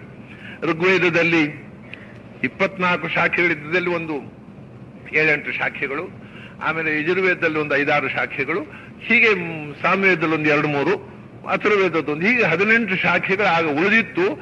ಆ ಶಾಖಾ ಅಧ್ಯಯನ ಮಾಡತಕ್ಕಂತಹ ಸಾಮಶಾಖಿ, ಯಜುಶಾಖಿ, ಋಕ್ಷಾಖಿ, ಹಾಗೆ 18 ಶಾಖೆಗಳವರು ಆಗ ವಿದ್ವಾಂಸರಿದ್ರು ಅಂತ ಅರ್ಥ ಆಗತ್ತೆ. ಅವರೆಲ್ಲ ಬಂದ್ರಂತೆ. ಅವರು ಬಂದದ್ದು ಒಂದು, ತಾವು ವಿದ್ವಾಂಸರು ಅಂತ ಆಚಾರ್ಯರಿಂದ ಶಹಬಾಸ್ಗಿರಿ ಪಡಿಬೇಕು ಅಂತ. ಮತ್ತೊಂದು ಆಚಾರ್ಯ ಹತ್ರ ವಾದ ಮಾಡಿ ಆಚಾರ್ಯರನ್ನು ಪರೀಕ್ಷೆ ಮಾಡಬೇಕು ಅಂತ. ಕೇಳಿದ್ದೇವೆ ನಾವು ಮಹಾವಿದ್ವಾಂಸರು ಅಂತ, ಎಷ್ಟು ವಿದ್ವಾಂಸರು ನೋಡೋಣ ಅಂತ ಒಂದು ಪರೀಕ್ಷೆ ಮಾಡುವ ಚಪಲ. ಅದಕ್ಕೆ ಬಂದಿದ್ದಾರೆ. ಆಗ ಅವರು ಪ್ರಸ್ತಾವ ಮಾಡಿದಂತಹ ಸಮಸ್ತ ಶ್ರುತಿಗಳನ್ನು ಕೂಡ ಆಚಾರ್ಯರು ವಿವರಣೆ ಮಾಡಿ ಅವರನ್ನು ತೃಪ್ತಿಪಡಿಸಿದರು. ಆಮೇಲೆ ಆ ಕಾಲದಲ್ಲಿ ಪ್ರಸಿದ್ಧವಾಗಿರತಕ್ಕಂತಹದ್ದು ನ್ಯಾಯ, ವೈಶೇಷಿಕ, ಬೌದ್ಧ, ಜೈನ ಅಥವಾ ಪೂರ್ವಮೀಮಾಂಸಾ, ಯೋಗಶಾಸ್ತ್ರ, ಸಾಂಖ್ಯ, ಇವನ್ನೆಲ್ಲ ಮತಗಳನ್ನ ಆಚಾರ್ಯರು ಷಟ್ ಸಮಯಗಳನ್ನು ಕೂಡ ಅವೈದಿಕವಾಗಿರತಕ್ಕಂಥ ಎಲ್ಲ ಮತಗಳನ್ನ ಅಲ್ಲಿ ಖಂಡನೆ ಮಾಡಿ ಸರ್ವ ಪೂರ್ವ ಪಕ್ಷಗಳನ್ನು ನಿರಾಕರಣೆ ಮಾಡಿದರಂತೆ. ಹೀಗೆ ಎಲ್ಲರೂ ತಮ್ಮ ತಮ್ಮ ತಾವು ಓದಿರತಕ್ಕಂತಹ ಸಿದ್ಧಾಂತವನ್ನು ಸಮರ್ಥನೆ ಮಾಡ್ತಾ, ಆಚಾರ್ಯರ ಹತ್ರ ವಾದ ಮಾಡ್ತಾ, ಆಚಾರ್ಯರ ಕೈಯಲ್ಲಿ ಸಮಸ್ತರು ಸೋತು ನಾಸ್ತಿತೇ ಸದೃಶ ಇತ್ಯಥಾ ಬ್ರುವನ್, ನಿಮಗೆ ಸಾಟಿಯಾಗಿರತಕ್ಕಂಥ ವಿದ್ವಾಂಸರನ್ನು ನಾವು ಎಂದೂ ಕಂಡಿಲ್ಲ ಅಂತ ಎಲ್ಲರೂ ಕಾಲಿಗೆ ಅರಿಗೆ ಶರಣಾಗತರಾದರು ವಿದ್ವಾಂಸರು. ಅಂಥ ಸಭೆಯಲ್ಲಿ ಒಬ್ಬರು ಇದ್ರು. ಯಾರು ಅವರು? ಅವರೇ ಮುಂದೆ ಪದ್ಮನಾಭ ತೀರ್ಥರಾಗುವವರು. ಶೋಭನೋಪಪದ ಭಟ್ಟನಾಮಕ, ಶೋಭನ ಭಟ್ಟರು ಅಂತ ಒಬ್ರು. ಒಳ್ಳೆ ಹೆಸರಿಟ್ಟಿದ್ರು ಅವರಪ್ಪ, ಶೋಭನ ಭಟ್ಟ ಅಂತ. ಒಳ್ಳೆ ಈಗ ಆ ಹೆಸರು ಇರೋಲ್ಲ, ಶೋಭನ ಭಟ್ಟ ಅಂತ ಹೆಸರಿಟ್ಟಿದ್ರು. ದೊಡ್ಡ ತಾರ್ಕಿಕ ಅಷ್ಟೇ ಅಲ್ಲ, ವೈದಿಕ ಪರಂಪರೆಯಲ್ಲಿ ತರ್ಕಶಾಸ್ತ್ರವನ್ನು ಓದಿ ತಾರ್ಕಿಕವಾಗಿ ವೇದಾರ್ಥವನ್ನು ಸಮರ್ಥನೆ ಮಾಡತಕ್ಕ ವಿದ್ವಾಂಸರೇ ಅವರಂಥವ್ರು ಇಲ್ಲ ಅಂತ. ವೇದಕ್ಕೆ ಅರ್ಥ ಹೇಳಬೇಕಾದ್ರೆ ಶೋಭನ ಭಟ್ರು ಅಂತ ಆಚಾರ್ಯ ಹೋಗೋ ತನಕ ಅಲ್ಲಿ ಜನರು ತಿಳ್ಕೊಂಡದ್ದು ಶೋಭನ ಭಟ್ರೆ ಫೈನಲ್ ಅಥಾರಿಟಿ ಅಂತ. ಆಚಾರ್ಯ ವೇದ ಪ್ರವಚನ ಮಾಡುವುದನ್ನು ನೋಡಿ ಗಾಬರಿ ಆಗ್ಬಿಟ್ಟು ಶೋಭನ ಭಟ್ರಿಗೂ, ಅಯ್ಯೋ ನಮ್ದು ಏನೂ ಅಲ್ಲಪ್ಪ, ಇದು ನಾವೇನೋ ತಿಳ್ಕೊಂಡಿದ್ದೇವೆ, ಮಹಾ ದೊಡ್ಡದು ಅಂತ, ನಮ್ದು ಏನೂ ಅಲ್ಲ ಅಂತ. ಹೀಗೆ ಸಮಸ್ತ ವೇದಾರ್ಥಗಳನ್ನ ಇದಮಿತ್ತಂ ಅಂತ ಹೇಳಬೇಕಾಗಿದ್ರೆ ಶೋಭನ ಭಟ್ರ ಹತ್ರ ಹೋಗಬೇಕು ಅನ್ನುವಂಥ ಪ್ರಸಿದ್ಧಿ ಹೊಂದಿದ. ಅಲ್ಲಿಯ ವಿದ್ವತ್ ಸಭೆಯಲ್ಲೇ ಮಹಾರಾಷ್ಟ್ರಾದ್ಯಂತ ಇವರೇ ನಮ್ಮಲ್ಲಿ ಯಾರು ದೊಡ್ಡ ವಿದ್ವಾಂಸರು ಅಂದ್ರೆ ಶೋಭನ ಭಟ್ರು ಅಂತ. ವರಿಷ್ಠ ಸಮ್ಮತಃ ಮಹಾವಿದ್ವಾಂಸರು ಕೂಡ ಇವರು ನಮಗಿಂತ ದೊಡ್ಡವರು ಅಂತ ಒಪ್ಪಿಕೊಂಡಿರತಕ್ಕಂಥವರು. ಅವರು ಆಚಾರ್ಯರ ಪ್ರವಚನವನ್ನು ಕೇಳಿ ಪ್ರಭಾವಿತರಾಗಿ ಉದ್ದಕ್ಕೆ ನಮಸ್ಕಾರ ಮಾಡಿದ್ರಂತೆ.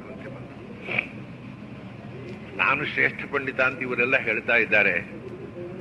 ತಮ್ಮ ಪ್ರವಚನ ಕೇಳಿದ ಮೇಲೆ ನನ್ನ ಜ್ಞಾನ ಏನೂ ಅಲ್ಲ ಅಂತ ಗೊತ್ತಾಯಿತು, ನನ್ನನ್ನು ಶಿಷ್ಯನನ್ನಾಗಿ ಸ್ವೀಕರಿಸಬೇಕು ಅಂತ ಉದ್ದಕ್ಕೆ ನಮಸ್ಕಾರ ಮಾಡಿಬಿಟ್ರು.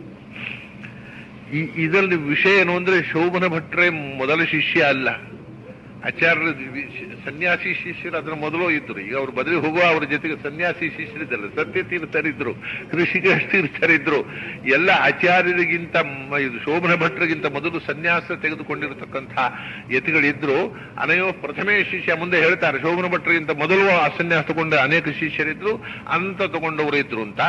ಆದರೆ ಅದರ ಬಗ್ಗೆ ವಿಶೇಷ ವಿವರಗಳನ್ನು ಕೊಡಲಿಲ್ಲ. ಶೋಭನ ಭಟ್ರ ಬಗ್ಗೆ ಮತ್ತು ವಿಷ್ಣು ತೀರ್ಥರ ಬಗ್ಗೆ ವಿಶೇಷ ವಿವರಗಳನ್ನು ಕೊಡ್ತಾರೆ ಅಷ್ಟೇ. ಶೋಭನ ಭಟ್ರು ಬಂದು ನಮಸ್ಕಾರ ಮಾಡಿದರು. ಅವರು ತಾರ್ಕಿಕ ಶಿಖಾಮಣಿ ಅಂತ ಹೇಳ್ತಾರೆ, ಸುಧೀಹಿ. ಆ ಕಾಲದಲ್ಲಿ ತರ್ಕಶಾಸ್ತ್ರ ಪಂಡಿತರಲ್ಲೇ ದೊಡ್ಡ ತಾರ್ಕಿಕ ಅಂತ ಅವರಿಗೆ ಹೆಸರಿತ್ತಂತೆ.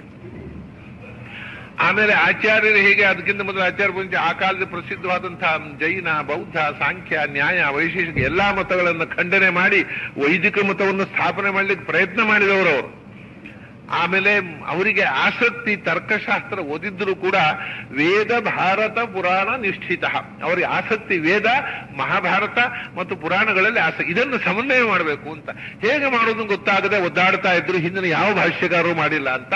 ಸಮಸ್ತ ವೇದ ಭಾರತ ಪುರಾಣಗಳನ್ನು ಸಮನ್ವಯ ಮಾಡತಕ್ಕ ತಾರ್ಕಿಕ ಶಿಖಾಮಣಿ ಒಬ್ಬರು ಸಿಕ್ಕಿದ್ರು. ಉದ್ದಕ್ಕೆ ನನ್ನ ಹೃದಯ ಇದಕ್ಕೋಸ್ಕರ ತುಡಿತಾ ಇತ್ತು, ನೀವು ಸಿಕ್ಕಿದಿರಿ ಅಂತ ಆಚಾರ್ಯರಿಗೆ ನಮಸ್ಕಾರ ಮಾಡಿ ಭಾಷ್ಯಮೇತದ ಶೃಣೋತ್ಸವತ್ವತಃ ಆಚಾರ್ಯರಿಂದ ಬ್ರಹ್ಮಸೂತ್ರ ಭಾಷ್ಯ ಪಾಠ ಮಾಡಿಸಿಕೊಟ್ರಂತ. ಭಾಷ್ಯ ಕೇಳಿದ ಮೇಲೆ ನಾಪರ ಯಶುರತಿ ಮಾಯೆಯವು ಕುಚಿತ. ಆಚಾರ್ಯರ ಬ್ರಹ್ಮಸೂತ್ರ ಭಾಷ್ಯ ಪಾಠ ಕೇಳಿದ ಮೇಲೆ ಯಾವ ಗ್ರಂಥವನ್ನು ಓದುವ ಆಸಕ್ತಿ ಹೊರಟೋಯ್ತಂತೆ. ಬೇರೆ ಗ್ರಂಥಗಳಲ್ಲಿ ಆಸಕ್ತಿಯೇ ಹೊರಟೋಯ್ತು. ಯಾಕೆ? ಭಾಷ್ಯ ಅದ್ಭುತಮಿದಂ ಶುಶ್ರುವನ್. ಅದಕ್ಕೆ ನಾರಾಯಣ ಪಂಡಿತಾಚಾರ್ಯರ ಕವಿ ಹೃದಯ ಹೇಳ್ತದೆ, ತಾವರೆಯ ಮಕರಂದವನ್ನ ಮಧುರಸವನ್ನ ಹೀರಿದ ಹಂಸ ಬೇರೆ ಕ್ಷುದ್ರ ಹೂವುಗಳ ಮಧುವನ್ನು ಹೇಗೆ ಇಚ್ಛಿಸುವುದಿಲ್ಲವೋ ಹಾಗೆ. ಹೀಗೆ ಆಚಾರ್ಯರಿಂದ ಭಾಷ್ಯವನ್ನು ಕೇಳಿಸಿಕೊಂಡಂಥ ಶೋಭನ ಭಟ್ಟರು ಅವರು ಪದ್ಮನಾಭ ತೀರ್ಥರಾಗಿ ಆದದ್ದನ್ನ ಮುಂದೆ ಹೇಳ್ತಾರೆ. ಈಗ ಅವರು ಶೋಭನ ಭಟ್ಟರೇ ಆಗಿ ಬಹಳ ಸಮಯ ಇದ್ರು, ಸ್ವಲ್ಪ ಸಮಯದ ಸನ್ಯಾಸ ತಗೊಂಡದ್ದು ತಕ್ಷಣ ಸನ್ಯಾಸ ತಗೊಂಡಿಲ್ಲ ಅಂತ ಕಾಣ್ತದೆ. ಯಾವಾಗ ತಗೊಂಡ್ರೋ ಗೊತ್ತಿಲ್ಲ. ಅಂತೂ ಮೊದಲೇ ಅವರು ಗೃಹಸ್ಥರಾಗಿ ಆಚಾರ್ಯರ ಭಾಷ್ಯ ಪಾಠ ಕೇಳಿಸಿಕೊಂಡ್ರು.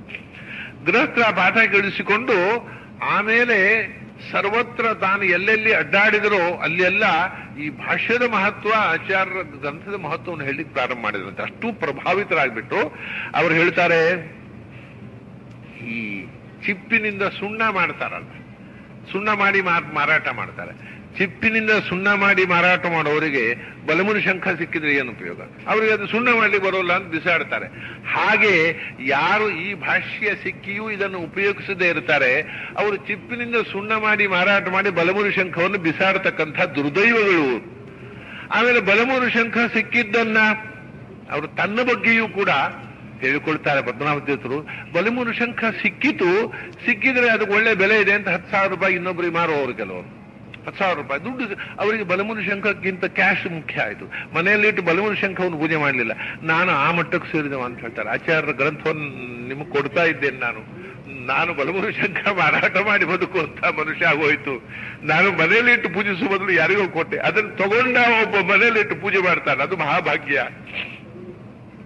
ಹೀಗೆ ಆಚಾರ್ಯರ ಭಾಷ್ಯದ ಬಗ್ಗೆ ಅನ್ಯಾದೃಶವಾದಂತಹ ಪ್ರಶಂಸೆಯನ್ನು ಮಾಡಿಕೊಂಡು ಆಚಾರ್ಯರ ಬ್ರಹ್ಮಸೂತ್ರ ಭಾಷ್ಯವನ್ನ ಪಾಠ ಮಾಡ್ತಾ ಅದರ ಮಹತ್ವವನ್ನ ಬೋಧನೆ ಮಾಡ್ತಾ ಅವರು ಸಂಚಾರ ಮಾಡ್ತಾ ಇದ್ರಂತೆ. ಹೀಗೆ ಆಚಾರ್ಯರು ಬದರಿಕಾಶ್ರಮದಿಂದ ಮಹಾರಾಷ್ಟ್ರದ ಗೋದಾವರಿ ತೀರ ತನಕ, ಅಲ್ಲಿಂದ ಮುಂದೆ ಉಡುಪಿ ಕಡೆಗೆ ಬರುತ್ತಾ ಇದ್ದಾರೆ.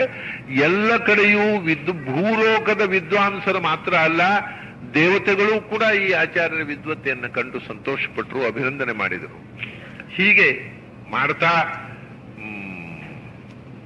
ಆಚಾರ್ಯರು ಸನ್ನನಾಮ ಶಿವನಾಮ ಕೀರ್ತನಂ ರಾಜತಾಸನಪುರೇ ವಿರಾಜಿತಂ, ನೇರ ಗೋದಾವರಿ ತೀರದಿಂದ ಮತ್ತೆ ದಕ್ಷಿಣಾಭಿಮುಖವಾಗಿ ಬಂದು ಉಡುಪಿಗೆ ಬಂದು ರಾಜತಾಸನ ಅಂದರೆ ರಜತಪೀಠ ಉಡುಪಿಯಲ್ಲಿ ಇರತಕ್ಕಂಥ ಶಿವಶಬ್ದ ವಾಚ್ಯನಾದ ನಾರಾಯಣನಿಗೆ ನಮಸ್ಕಾರ ಅಂದ್ರೆ ಅನಂತೇಶ್ವರ ಅನಂತಾಸನದಲ್ಲಿ ಅಲ್ಲಿ ಶಿವ ಹರಿಹರ.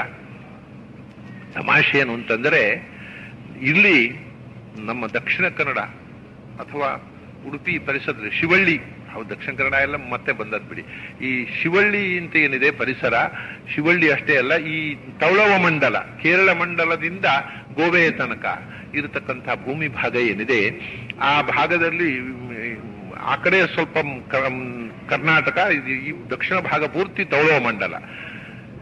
ಈ ತೌಳವ ಮಂಡಲದಲ್ಲಿ ಅನೇಕ ಹರಿಹರಾಲಯಗಳಿದ್ದವು. ನೀವು ನೋಡಬಹುದು, ಕೊಡವೂರಿನಲ್ಲಿ ಇದೆ, ಅಲ್ಲಿ 2 ಲಿಂಗ. ಕುಂಭ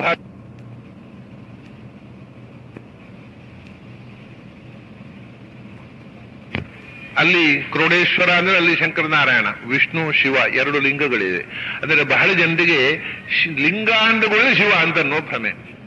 ನೀವು ಇಲ್ಲೇ ಪುತ್ತೂರಿಗೆ ಹೋದರೆ, ಇಂದ್ರಾಳಿಗೆ ಹೋದರೆ ದುರ್ಗಾಲಿಂಗ ಇದೆ ಅಲ್ಲಿ. ಆದ್ರಿಂದ ಲಿಂಗ ಅಂತಂದ್ರೆ ದೇವರನ್ನ ಆವಾಹನೆ ಮಾಡಿ ಪೂಜೆ ಮಾಡಲಿಕ್ಕೆ ಪ್ರತೀಕ ಅಷ್ಟೇ. ಅದರಲ್ಲಿ ಲೀನವಾಗಿ ಭಗವತ್ ಶಕ್ತಿ ಇದೆ ಅಂತ. ಅದರಿಂದ ಲಿಂಗ, ವಿಷ್ಣುಲಿಂಗ ಇದೆ, ಶಿವಲಿಂಗ ಇದೆ, ದುರ್ಗಾಲಿಂಗ, ಯಾವ ಲಿಂಗದಲ್ಲಿಯೂ ಯಾವ ದೇವರನ್ನು ನೀವು ಆವಾಹನೆ ಮಾಡಿ ಪೂಜೆ ಮಾಡಬಹುದು. ಲಿಂಗ ಅನ್ನುವುದು ಬರೇ ಶಿವನ ಪೂಜೆಗೆ ಮಾತ್ರ ಅಲ್ಲ, ಯಾವ ದೇವತಾ ಸನ್ನಿಧಾನವಿದೆ. ಅದನ್ನ ಇಲ್ಲಿ ಎಷ್ಟೋ ಕಡೆ ಇಲ್ಲಿ ಹೆಚ್ಚು ಭಾಗವತ ಸಂಪ್ರದಾಯ ಆಗಿದ್ದರಿಂದ ಹರಿಹರ ದೇವಾಲಯಗಳಿದ್ದವು. ಹರಿಹರರ ದೇವಾಲಯ ಒಟ್ಟೊಟ್ಟಿಗೆ ಇರುವುದು, ಎರಡು ಲಿಂಗ ಒಂದೇ ಗರ್ಭಗುಡಿಯಲ್ಲಿ. ಇಲ್ಲಿ ಅಕ್ಕಪಕ್ಕದಲ್ಲಿ ಅಷ್ಟೇ ವ್ಯತ್ಯಾಸ. ಹರಿಹರ, ಚಂದ್ರಮೌಳೀಶ್ವರ, ಹಾಗಾಗಿ ಅಲ್ಲಿ ವಿಷ್ಣುವಿನ ಪೂಜೆ, ಇಲ್ಲಿ ಹರನ ಪೂಜೆ. ಹರಿಹರರು ಅಕ್ಕಪಕ್ಕದಲ್ಲಿ ನಿಂತರು, ಒಟ್ಟಿಗೆ ಒಂದೇ ಗರ್ಭಗುಡಿಯೊಳಗಲ್ಲ, ಎರಡು ಗರ್ಭಗುಡಿಯಲ್ಲಿ. ಇಲ್ಲಿ ಶಿವ, ಅಲ್ಲಿ ನಾರಾಯಣ. ಅಲ್ಲಿ ಶಿವಾಂತರ್ಯಾಮಿಯಾದ ನಾರಾಯಣ, ಇಲ್ಲಿಯೂ ಶಿವಾಂತರ್ಯಾಮಿಯಾದ ನಾರಾಯಣನೇ. ಆದರೆ ಹರಿಹರ ಕ್ಷೇತ್ರ ಆಯ್ತು ಇದು ಕೂಡ. ಇದು ಏನು ಅಂದ್ರೆ ಆಚಾರ್ಯರು ಬಂದ ಮೇಲೆ ಅದನ್ನ ವಿಷ್ಣು ಅಂತ ಹೇಳಿದ್ದಲ್ಲ. ಯಾಕಂದ್ರೆ ನಾರಾಯಣ ಪಂಡಿತಾಚಾರ್ಯರೇ ಒಂದು ಕಡೆ ಹೇಳ್ತಾರೆ, ಅಲ್ಲಿ ಪೂಜೆ ಮಾಡ್ತಾ ಇದ್ದವರು ಮಾಧವ ಕುಂಜಿತ್ತಾಯರು ಅಂತ. ಮಾಧವ ಕುಂಜತ್ತಾಯರು ಅನ್ನುವರು ಅಲ್ಲಿ ಅರ್ಚಕರು, ಅನಂತೇಶ್ವರದ ಅರ್ಚಕರಾಗಿದ್ದವರು ಆಚಾರ್ಯರ ಕಾಲದಲ್ಲಿಯೂ ಅದಕ್ಕಿಂತಲೂ ಹಿಂದೆ.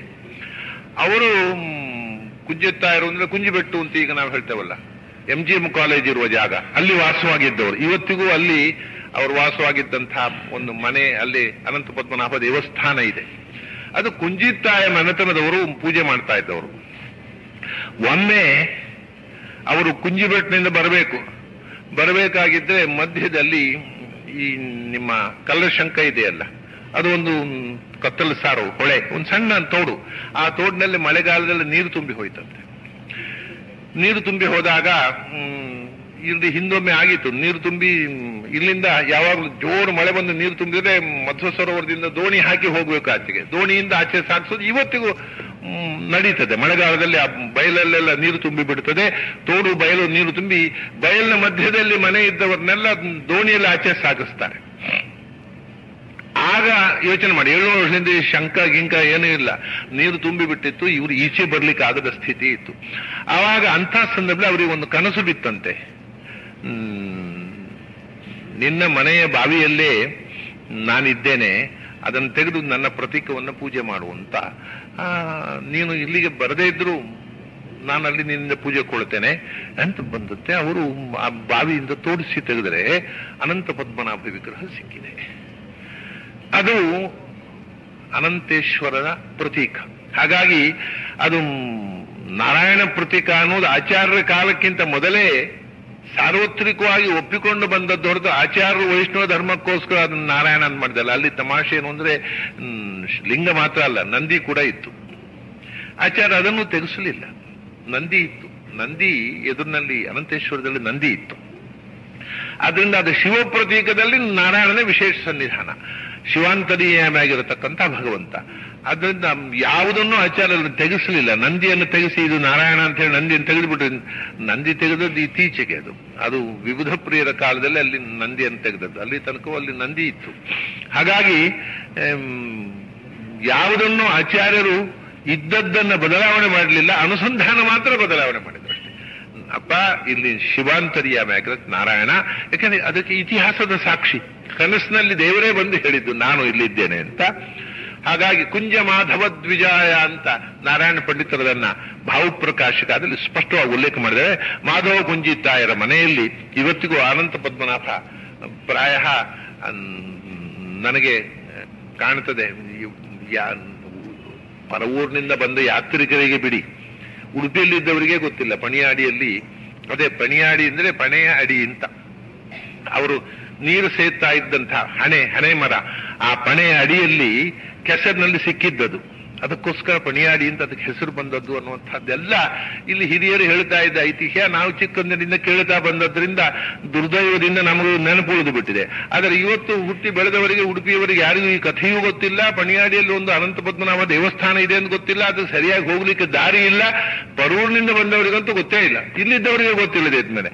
ಅದನ್ನು ಉಡುಪಿಗೆ ಬಂದವರು ಅನಂತ ಪದ್ಮನಾಭನ ಅಲ್ಲಿಯ ಮೂಲ ಸ್ಥಳವನ್ನು ದರ್ಶನ ಮಾಡತಕ್ಕಂತಹ ಒಂದು ವ್ಯವಸ್ಥೆ ಎಲ್ಲ ಯಾತ್ರಿಕರಿಗೂ ಆದರೆ, ಅದಕ್ಕೆ ಹೋಗಿ ಬರುವಂತಹ ಒಳ್ಳೆಯ ದಾರಿಯ ವ್ಯವಸ್ಥೆ ಆದರೆ ಉಡುಪಿಯವರೂ ಹೋಗಬೇಕು, ಪರವೂರಿನವರು ಹೋಗ್ಲಿ ಅಂತ ಹೇಳಿ ಕೂತ್ಕೊಳ್ಳೋದಲ್ಲ, ಉಡುಪಿಯವರು ಹೋಗಬೇಕು, ಪರವೂರಿನವರನ್ನು ಅದಕ್ಕೆ ಕಳಿಸುವಂತಹ ವಾತಾವರಣ ನಿರ್ಮಾಣ ಆದರೆ ಬಹಳ ಒಳ್ಳೆಯದು ಅಂತ ನನಗನ್ನಿಸ್ತಾ ಇದೆ.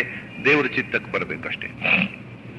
ಹೀಗೆ ಆಚಾರ್ಯರು ಉಡುಪಿಗೆ ಬಂದು ಅನಂತೇಶ್ವರ ಲಿಂಗದಲ್ಲಿ ಸನ್ನಿಹಿತನಾದಂಥ ನಾರಾಯಣನಿಗೆ ನಮಸ್ಕಾರ ಮಾಡಿದರು. ನಮಸ್ಕಾರ ಮಾಡಿದಾಗ ಅಲ್ಲಿಂದ ಬಂದರು ಅಚ್ಯುತ ಪ್ರಜ್ಞರಿಗೆ ನಮಸ್ಕಾರ ಮಾಡಿದರು. ಇವರು ದಶಪ್ರಮತಿ, ಅವರು ಅಚ್ಯುತ ಪ್ರಮತಿ ಅಂತಾರೆ. ಅವರಿಗೆ ಅದೇ ಅವರ ಅಚ್ಯುತ ಪ್ರಮತಿಗೆ ದಶಪ್ರಮತಿಗಳು ನಮಸ್ಕಾರ ಮಾಡಿದ್ರಂತೆ. ಅಚ್ಯುತ ಪ್ರಮತಿಗೆ ನಮಸ್ಕಾರ ಮಾಡಿದಾಗ ಅಚ್ಯುತ ಪ್ರಜ್ಞರಿಗೆ ಕಳಿಸ್ಲಿಕ್ಕೆ ಇಷ್ಟಿರ್ಲಿಲ್ಲ ನೋಡಿ. ಉತ್ತರ ಭಾರತಕ್ಕೆ ಒಬ್ಬರನ್ನೇ ಕಳಿಸಿಬಿಟ್ಟಿದ್ದಾರೆ. ಇವರಿಗೆ ವಯಸ್ಸಾಗಿತ್ತು, ಎಲ್ಲರೂ ಒಟ್ಟಿಗೆ ಹೋಗ್ತಿದ್ರು, ಇವರು ವಯಸ್ಸಾಗಿತ್ತು, ಇವರು ಹೋಗ್ಲಿಲ್ಲ ಪಾಪ. ಹಾಗಾಗಿ ತನ್ನ ಶಿಷ್ಯ ಬದರಿಕಾಶ್ರಮಕ್ಕೆ ಹೋಗಿ ವೇದವ್ಯಾಸರ ನಾರಾಯಣನ ದರ್ಶನ ಮಾಡಿಕೊಂಡು ಬಂದ ಶಿಷ್ಯನನ್ನ ಕಂಡು ಎಷ್ಟು ಸಂತೋಷ ಆಯ್ತು ಅಂದ್ರೆ ಅದು ತಡ್ಕೊಳ್ಳಿಕ್ಕೆ ಆಗ್ಲಿಲ್ಲ. ಆನಂದ ತದ ಅವಧೀರ್ಣ ವಿದ್ಯತೆ ಅಂತ, ಆ ಆನಂದಕ್ಕೆ ಎಣೆಯಿಲ್ಲದ ಆನಂದ ಅದು. ಅದನ್ನ ಶಬ್ದದಿಂದ ಹೇಳಲಿಕ್ಕೆ ಸಾಧ್ಯ ಇಲ್ಲ, ಊಹಿಸುವುದು ಸಾಧ್ಯ ಇಲ್ಲ. ಅದಕ್ಕಿಂತ ಹೆಚ್ಚು ಸಂತೋಷ ಆದವರು ಮತ್ತೊಬ್ಬರಿದ್ದಾರೆ, ಜ್ಯೇಷ್ಠಯತಿಗಳು, ದೊಡ್ಡ ಸ್ವಾಮಿಗಳು, ಹಿರಿಯ ಸ್ವಾಮಿಗಳು. ಅವರು ಆಚಾರ್ಯವೇ ಮಹಾಭಿಮಾನ. ಇವರಿಗೆ ಇನ್ನೂ ತನ್ನ ಶಿಷ್ಯ ಪೂರ್ತಿ ತಾನೇ ಹೇಳಿದಾಗ ಕೇಳೋದಿಲ್ಲ, ಏನೋ ಬೇರೆ ಮತ ಅಂತ ಹೇಳ್ತಾನೆ ಅಂತ ಒಂಚೂರು ಅಸಮಾಧಾನ ಇದೆ ಇವರಿಗೆ. ಅವರಿಗೆ ಪರಮಾನಂದ ಜ್ಯೇಷ್ಠಯತಿಗಳಿಗೆ. ಆದರೆ ಏನಾಗಿದೆ, ಆಚಾರ್ಯರಿಗೂ ನೋಡಿ ತಮಾಷೆ ಅಂತಂದ್ರೆ, ತಾನು ಬರುವ ಮುಂಚೆ ಆಚಾರ್ಯರು ತಾನು ಬರೆದಿರ್ತಕ್ಕ ಬ್ರಹ್ಮಸೂತ್ರ ಭಾಷ್ಯವನ್ನು ಕಳಿಸಿಕೊಟ್ಟಿದ್ದರಂತೆ. ಮೊದಲೇ ಅದನ್ನ ಓದಿ ಇನ್ನಷ್ಟು ಖುಷಿ ಪಟ್ಟಿದ್ರು ಯಾರು ದೊಡ್ಡ ಯತಿಗಳು. ಈ ಅಚ್ಯುತ ಪ್ರಜ್ಞನಿಗೂ ಸಂತೋಷ ಆಗಿದೆ, ಎದುರು ತೋರಿಸೋಲ್ಲ. ಯಾವಾಗಲೂ ಗುರುಗಳು, ತಂದೆ ತಾಯಂದಿರು ಮಕ್ಕಳ ಮೇಲೆ ಸಂತೋಷ ಆದರೂ ಕೂಡ ಎದುರು ಹೋಗೋಲ್ಲ. ಹಾಗೆ ಅದೊಂದು ಹಿಂದಿನವರ ಕ್ರಮ. ಹಾಗಾಗಿ ಭಾಷ್ಯ ನೋಡಿದ್ದೇನೆ, ತುಂಬಾ ಚೆನ್ನಾಗಿದೆ ಅಂತ ಎದುರು ಹೇಳೋ ಹಾಗಿಲ್ಲ, ಒಂಥರ ಗಾಂಭೀರ್ಯ. ಜ್ಯೇಷ್ಠ ಯತಿಗಳಿಗೆ ಯಾವ ಮುಲಾಜು ಇಲ್ಲ, ಅವರು ಬಹಳ ಸಂತೋಷಪಟ್ಟು ಕುಣಿದಾಡಿದವರು. ಅವರಿಗೆ ಭಾಷ್ಯವನ್ನ ನೋಡಿದಾಗ ಎಷ್ಟು ಸಂತೋಷ ಆಯ್ತೋ ಅದಕ್ಕಿಂತಲೂ ಹೆಚ್ಚು ಸಂತೋಷ ಆಚಾರ್ಯರನ್ನು ಕಂಡಾಗ ಆಯ್ತು. ಆಚಾರ್ಯರು ಬಂದರು. ಆಮೇಲೆ ಎಲ್ಲಿ ತನಕ ಅಂದ್ರೆ ಭಾಷ್ಯ ನಮಗೂ ಪಾಠ ಮಾಡ್ರಿ ಅಂತ ಕೂತು ಬಿಟ್ರಂತೆ ದೊಡ್ಡ ಸ್ವಾಮಿಗಳು, ಹಿರಿಯ ಸ್ವಾಮಿಗಳು, ಜ್ಯೇಷ್ಠಯತಿಗಳು. ಆಚಾರ್ಯರು ಬಂದು ಜ್ಯೇಷ್ಠಯತಿಗಳಿಗೆ ಪ್ರವಚನ ಮಾಡಿದ್ರು. ಇವರು ಆಶ್ರಮ ಕೊಟ್ಟ ಗುರುಗಳು ಎದುರು ಕೂತ್ಕೊಳ್ಳೋ ಆಗಿಲ್ಲ, ಗುರುಗಳು ಪಾಠ ಕೇಳಲಿಕ್ಕೆ ಕೂತ್ಕೊಳ್ಳೋ ಬಾಗಿಲ ಹಿಂಬದಿಯಿಂದ ಕೂತ್ ಕೇಳಿದ್ದಾರೆ. ಆದರೆ ಎದುರು ಕೂತ್ಕೊಳ್ಳಿ ಸುಮಾರು, ನಾವು ಗುರುಗಳು ಹೇಗೆ ಕೂತ್ಕೊಳ್ಳೋದು ಅಂತ. ಆದರೆ ಬಾಗಿಲ ಹಿಂದೆ ಅಂತ ವಿನೋದಕ್ಕೆ ಹೇಳಿದೆ, ಅವರೂ ಕೂತು ಶ್ರವಣ ಮಾಡಿದ್ದಾರೆ. ಯಾಕೆಂದ್ರೆ ದೊಡ್ಡವರ ಸ್ವಭಾವ ಹಾಗೆ. ನೀವು ನೋಡಿರಬಹುದು, ಹಿಂದಿನ ಪರ್ಯಾಯದಲ್ಲಿ ನಮ್ಮ ಗುರುಗಳು ವಿದ್ಯಾಮಾನ್ಯ ತೀರ್ಥರು ನಾನು ಮಠದಲ್ಲಿ ಪವಮಾನ ಪಾಠ ಮಾಡುವಾಗ ಎಲ್ಲ ಬರ್ಪೆ ಎಂಕ್ಲಾಗೆ ನೋಡು ಬಂದು ಕೂತ್ಕೊಳ್ತಿದ್ರು. ಅದು ದೊಡ್ಡವರ ಲಕ್ಷಣ. ನಾನು ಅವರ ಶಿಷ್ಯ, ಆದರೆ ಎಂಕೆ ನೋಡು ಎಲ್ಲ ಬರ್ಪೆ ಅಂತ ನಿರಂತರ ಬಂದು ಕೂತ್ಕೊಳ್ತಿದ್ರು. ಹಾಗೆ ಅಚ್ಯುತ ಪ್ರಜ್ಞರು ಸಂತೋಷ ಪಟ್ಟಿದ್ದಾರೆ. ಜ್ಯೇಷ್ಠಯತಿಗಳಿಗೆ ಆಚಾರ್ಯ ಪಾಠ ಮಾಡಿದ್ದಾರೆ. ಭಾಷ್ಯ ಪಾಠ ಮಾಡಿದಾಗ ಅಚ್ಯುತ ಪ್ರಜ್ಞರಿಗೆ ಒಳಗಿಂದ ಖುಷಿಯಾಗಿದೆ. ಆದರೆ ಅದಲ್ಲೋ ಎಲ್ಲ ಪ್ರಾಚೀನರು ಹೇಳಿದ್ದಕ್ಕೆ ವಿರುದ್ಧವಾಗಿ ಹೇಳ್ತಿಲ್ಲ ಅಂತಂದ್ರಂತೆ. ಇವರಿಗೆ ಅದು ಹೋಗಲ್ಲ, ಎಲ್ಲ ಹಿಂದಿನ ಭಾಷ್ಯಗಾರ ಹೇಳಿದ್ಬಿಟ್ಟು ಎಲ್ಲ ಮುರಾರೇ ಸ್ತುತಿಯ ಪಂಥ ಅಂತ ನೀವು ಬೇರೆ ಹೇಳ್ತಿಲ್ಲಪ್ಪ, ಏನು ಕಥೆ ಅಂತ ಒಮ್ಮೆ ಒಪ್ಕೊಳ್ಳಿಕ್ಕೆ ಆಗೋದು. ಹಿರಿತನ ಸೀನಿಯಾರಿಟಿ ಒಮ್ಮೊಮ್ಮೆ ಸೀನಿಯಾರಿಟಿಯೇ